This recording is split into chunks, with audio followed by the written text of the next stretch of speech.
Hello, আসসালামু আলাইকুম। কেমন আছেন সবাই? আশা করি সবাই খুব ভালো আছেন। ছোট একটা জিনিস শেয়ার করব। গতকালকে একটা ট্রেনিং করছিলাম। অনেকদিন পরে একটা নতুন ট্রেনিং সেশনে থাকার সুযোগ হয়েছিল। সো একটা জিনিস ট্রেনিং থেকে আমার উপলব্ধি, আ আমরা ক্যারিয়ারে তো প্রত্যেকটা স্টেজে লাইক একটা নতুন ছেলে যখন ক্যারিয়ার স্টার্ট করে এক্সিকিউটিভ বা জুনিয়র এক্সিকিউটিভ হিসাবে, ওখান থেকে শুরু করে কিন্তু প্রত্যেকটা স্টেজ আছে। জিএম, সিনিয়র জিএম, আ সেলসের সর্বোচ্চ পজিশন গুলাতে দেন। মোস্ট প্রবাবলি কিছু পজিশন আছে সিবিও, সিএসও, ডিরেক্টর সেলস, হ্যাঁ?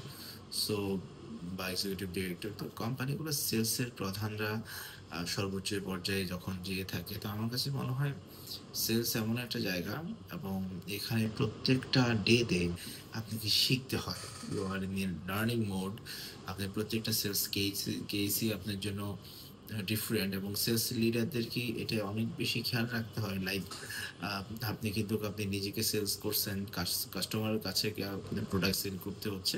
প্যারালালি কিন্তু আপনি যে আপনার টিমমেট আছে, টিম মেম্বার আছে, ওনাদের কাছেও আপনাকে সেল করতে হয়। তো এটা খুব ইম্পর্টেন্ট আমি বলব।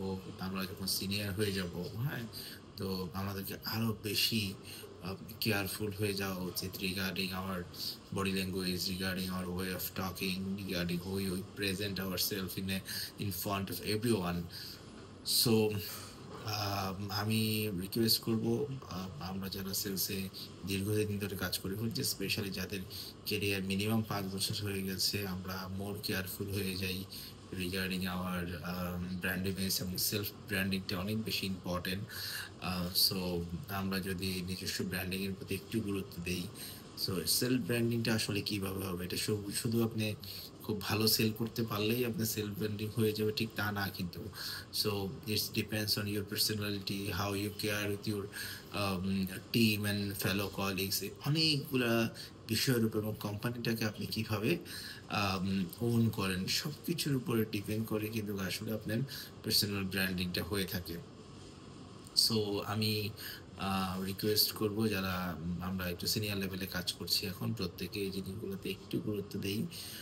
তাহলে আপনার যেমন নিজস্ব ব্র্যান্ডিংটা যেমন ভালো হবে এবং যারা আপনার সাথে কাজ করবে ওরাও কিন্তু আ এতে অনেক বেশি ইন্সপায়ার হবে। সে একটা রোল মডেল।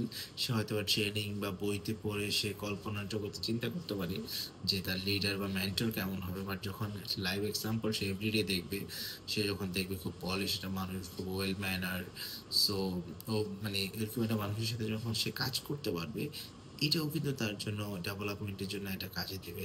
সো আমরা চেষ্টা করি নিজেদের ভিতরে গুড ভাইব গুলাকে ডেভেলপ করার এবং কাউকে ছোট না করি। সো আপনি যেকোনো স্টেজে যদি কাউকে ছোট করেন, আপনি একটা সময় না একটা সময় এটা কিন্তু আপনি ব্যাক পেয়ে যাবেন। So just simple this feedback থেকে আমার যেটা মনে হয় যে পার্সোনাল ব্র্যান্ডিংটা অনেক বেশি ইম্পর্টেন্ট। সো আমরা এটা একটু গুরুত্ব দেই। ভালো থাকবেন সবাই।